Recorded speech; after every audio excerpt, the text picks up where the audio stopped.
नमस्कार दोस्तों, मैं आपके साथ विभा उपाध्याय और आप देख रहे हैं न्यूज 18 बिहार झारखंड का डिजिटल प्लेटफॉर्म। भारत और रूस के बीच रक्षा सहयोग को लेकर एक बड़ी और अहम खबर सामने आई है।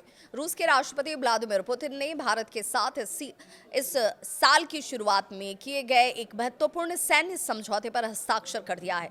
इसके साथ ही ये समझौता अब रूस में संघीय कानून बन गया है। तो आखिर ये समझौता क्या है, इससे भारत को क्या फायदा होगा और क्यों इसे रणनीतिक रूप से बेहद अहम माना जा रहा है, चलिए आपको पूरी जानकारी देते हैं।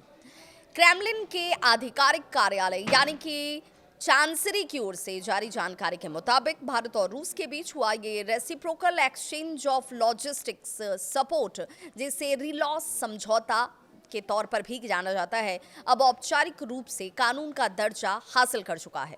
इससे पहले यह समझौता 2 दिसंबर को रूस की संसद के निचले सदन यानी कि स्टेट ड्यूमा और 8 दिसंबर को ऊपरी सदन, जिसे काउंसिल ऑफ फेडरेशन के तौर पर जाना जाता है, उससे मंजूरी मिल चुकी थी। इसके बाद इसे राष्ट्रपति पुतिन की स्वीकृति के लिए भेजा गया था, जिस पर अब अंतिम मुहर लग चुकी है। अब चलिए आपको बताते हैं कि आखिर रिलॉस समझौता क्या है। रिलॉस यानी कि reciprocal exchange of logistics support समझौता जो है भारत और रूस के बीच सैन्य टुकड़ियों, युद्धपोतों और सैन्य विमानों की आवाजाही और लॉजिस्टिक्स सपोर्ट की प्रक्रिया को तय करता है। रूसी कैबिनेट द्वारा जारी व्याख्यात्मक अगर एक नोट की बात करें, उसके अनुसार यह समझौता केवल सैनिकों और हथियारों की तैनाती तक सीमित नहीं है, बल्कि उनसे जुड़ी हुई ईंधन, मरम्मत, सप्लाई, अन्य रसद सुविधाओं को भी नियंत्रित करेगा। अब कहाँ कहाँ होगा इस समझौते का इस्तेमाल? तो इस तय प्रक्रिया का इस्तेमाल जो है वो संयुक्त सैन्य अभ्यास के दौरान होगा, प्रशिक्षण कार्यक्रम के दौरान होगा, मानवीय सहायता, आपदा राहत अभियानों और दोनों ही देशों की आपसी सहमति से अन्य विशेष परिस्थितियों में भी किया जा सकता है।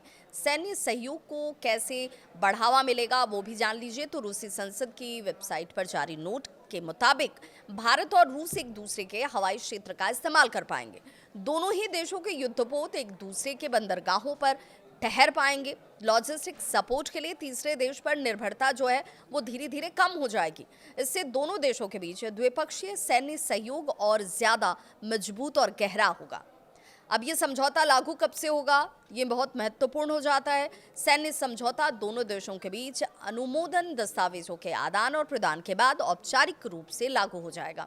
एक्सपर्ट्स क्या कहते हैं ये भी बता दें। रक्षा विशेषज्ञों के मुताबिक ये समझौता भारत और रूस की रणनीतिक साझेदारी को नई मजबूती देता हुआ नजर आएगा।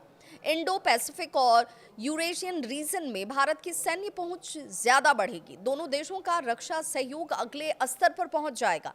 तो कुल मिलाकर रूस के राष्ट्रपति पुतिन की मंजूरी के बाद भारत रूस रिलॉस समझौते पर अब सिर्फ एक समझौता नहीं, बल्कि रूस में एक संघीय कानून बन चुका है। ये कदम दोनों ही देशों के बीच दशकों पुराने रक्षा रिश्तों को और गहरा करने वाला साबित हो सकता है। आप इस डिफेंस डील को कितना अहम मानते हैं, नीचे कमेंट में अपनी राय जरूर साझा करें। वीडियो पसंद आए तो इसे जरूर लाइक करें। धन्यवाद।